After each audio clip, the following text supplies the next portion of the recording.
चेतना। बस अब तो यही दुआ करनी चाहिए कि जल्द से जल्द बच्ची का सकुशल रेस्क्यू हो जाए, चाहे वो प्लान ए हो या प्लान बी हो, क्योंकि 47 घंटे का वक्त एसडीआरएफ एनडीआरएफ लगातार प्रयास कर रही है और ये संयुक्त प्रयास जारी है। प्लान ए के तहत एल बैंड में फंस गई थी चेतना, अब एक रिंग बनाकर डाली गई बोरवेल में ताकि रिंग के सपोर्ट से बच्ची को ऊपर लाया जा सके। तो ये प्लान बी के जरिए पालिंग मशीन से खुदाई अभी फिलहाल बंद कर दी गई। अभी क्या ताजा रिपोर्ट है, हमारे सहयोगी हमारे साथ जुड़ चुके हैं senior special reporter Vinod Singh Chauhan, उनसे ज्यादा जानकारी लेंगे। विनोद जी, अभी क्या स्थिति है, क्योंकि ये कहा जा रहा है कि प्लान बी को बंद कर दिया गया है और हुक्म में फिलहाल बच्ची फंस गई है, जरा इसे समझाइएगा क्या स्थिति है।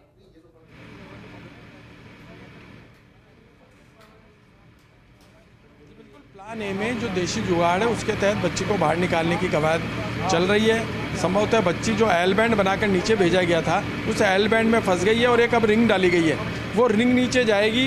रिंग नीचे जाने के बाद उसकी बॉडी में फंसेगी और एल बैंड और रिंग के माध्यम से बच्ची को ऊपर लाया जा सकता है। तो रेस्क्यू ऑपरेशन जारी है और मैं आपको बता दूं कि सोमवार दोपहर 2 बजे बच्ची इस बोरवेल में गिरी थी और अब 48 घंटे होने को हैं, 2 बजने को हैं, 48 घंटे का समय हो गया है। 5 बार की कोशिश नाकाम हो चुकी है। इस पाइलिंग मशीन को इसलिए मंगवाया गया था कि 6 घंटे के भीतर अगर ये खुदाई करती है 150 फीट पर तो वहाँ पहुँचा जा सकता है जहाँ बच्ची अटकी है। लेकिन 10 फीट की गहराई के बाद ही पाइलिंग मशीन को बंद कर दिया गया, क्योंकि संभवतः जो ऑपरेशन ए है, प्लान ए है, उसके तहत बच्ची उस एल बैंड में फंस गई है और अब उसको ऊपर खींचने की कवायद की जा रही है। लेकिन देखने वाली बात यह होगी कि 4 बार पहले भी इसी तरह की कोशिश की गई थी। हम तो यही चाह रहे हैं कि इस बार की जो कामयाबी है वो सामने आए और बच्ची सकुशल वापस बाहर आए, परिजनों के पास आए, परिजनों के हाथों में आए।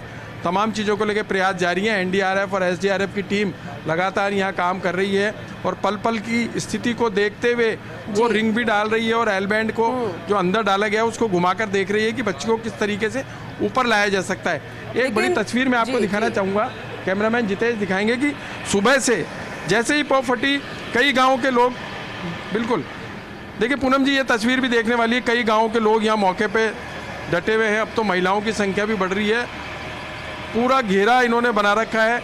आसपास का इलाका भी देखें तो वहाँ भी बहुत लंबी भीड़ है।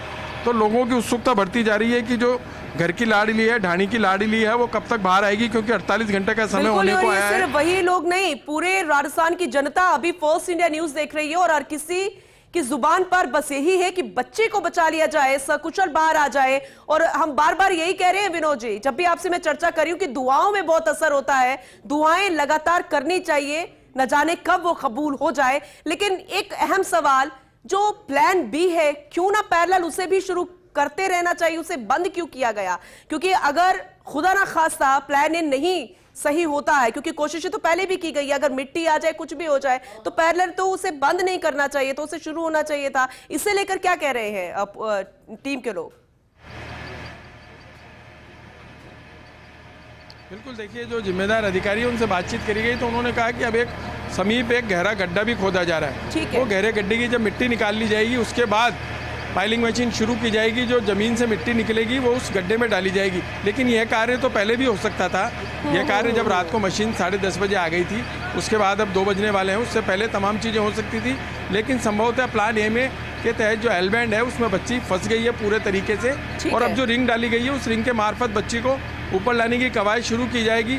संभवतः एक बड़ा कारण यही है कि एनडीआरएफ और एसडीआरएफ की टीम ने जब आश्वस्त कर दिया प्रशासन को कि हम बच्ची को सकुशल बाहर निकाल लेंगे, तो उसके बाद ही पाइलिंग मशीन 10 फीट की गहराई तक खड्डा करने के बाद रुक गई और अब एनडीआरएफ और एसडीआरएफ की टीम लगातार लगी हुई है। करीब 20 से 25 जो जवान हैं वो बच्ची को सकुशल बाहर निकालने के लिए मशक्कत कर रहे हैं। 48 घंटे का समय होने को आया है। हालांकि मैं आपको बता दूं कि सोमवार देर रात 3 बजे के बाद से बच्ची में कोई हलचल नहीं देखी गई थी और आज सुबह जब पुलिस के आला अधिकारियों से बातचीत हुई तो उन्होंने ये कहा कि बच्ची पर चिकनी और गीली मिट्टी गिर गई है, इसलिए उसका मूवमेंट दिखाई नहीं दे रहा है, कैमरे मूवमेंट करने में सफल नहीं हो पा रहे हैं। लेकिन अब जब सुबह नई ताज़ा रिपोर्ट आई कि बच्ची प्लान ए के तहत एल बैंड में फंस गई है और रिंग डालकर उसे निकालने की कोशिश की जा रही है, तो संभवतः अब सफल प्रयास होंगे। और देखिए हज़ारों लोग जो यहाँ मौजूद हैं वो सब यही दुआ कर रहे हैं कि चेतना लाडली सबकी वो सकुशल बाहर आ जाए। हज़ारों लोगों की दुआएं कामयाब होंगी संभवतः, और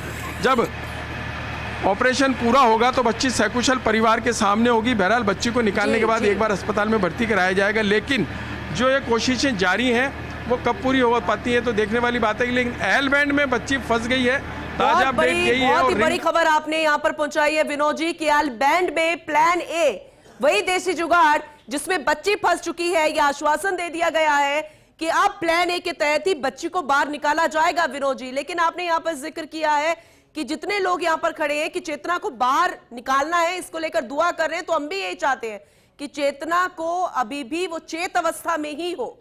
ये बेहद महत्वपूर्ण है, मिट्टी की वजह से वो अचेत है, ये हम मानकर चल रहे हैं। सकुशल ही रेस्क्यू होना चाहिए। कितना वक्त लगेगा, इतना वक्त हो चुका है, लेकिन सकुशल रेस्क्यू हो ये हम उम्मीद कर रहे हैं, दुआ कर रहे हैं। विनोद जी आप बने रहिएगा, हम आगे भी आपसे जानकारी लेते रहेंगे। तस्वीरें दिखाने के लिए, अपडेट करने के लिए बहुत शुक्रिया फिलहाल आपका।